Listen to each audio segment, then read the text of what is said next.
You see how he's rolling up on his shoulders? You see how he's slapping? This is really an important thing to do. Did you see how he's slapping? What he's doing when he slaps the mat, he's dissipating shock away from the body. No matter if you're slapping with one hand or two hands, what you want to do is just like a belly flop in the water. You want the pressure, you want the waves to go out. Your body doesn't want to take the force of the fall. You want to spread that ballistic energy out away from you, the kinetic energy out away from you. So that's what's happening here.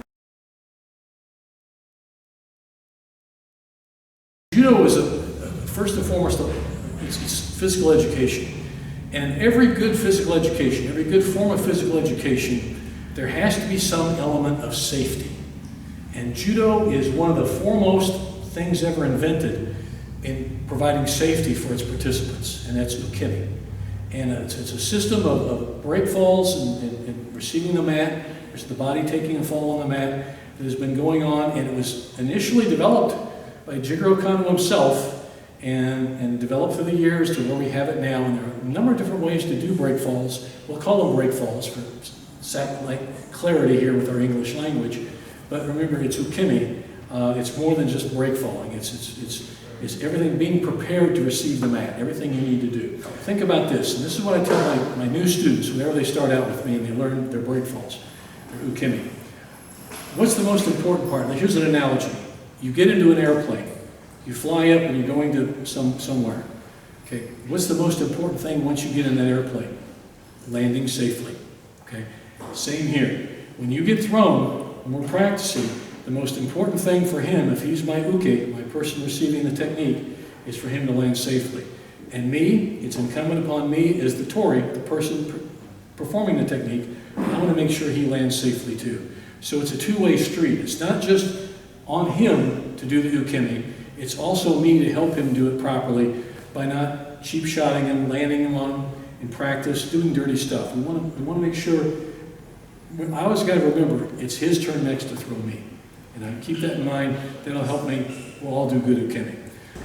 Now, I like doing Ukemi because, as a warm-up, look at it this way, it just doesn't, it has a practical purpose, yes, everybody, but it also has a practical purpose in the sense that it warms up the body.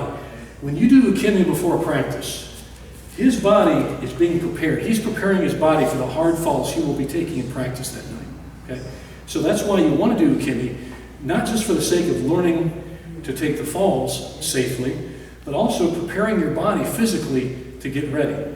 And as an uke, as a person receiving the technique, it's really important to know good Ukemi, and for me as a tori to know good Ukemi, because the better we know how to fall safely, the better our skills in throwing will develop.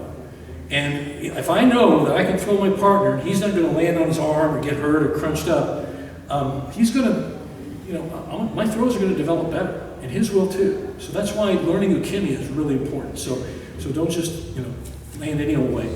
Another thing that some coaches in past years, and I've talked to a lot of coaches, they say, well, I don't teach my opponent, my students how to lose. I don't want to teach them to lose. But if I teach them how to fall, I'm teaching them how to lose. A football player doesn't learn how to get tackled.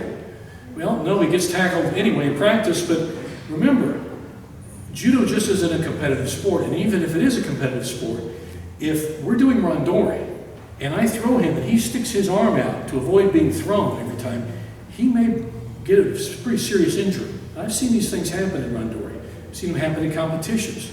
So Judo is first and foremost physical education. This provides us a good basis of safety when we practice. That's the purpose of it, especially in randori. Take plenty of falls in randori, you don't get hurt.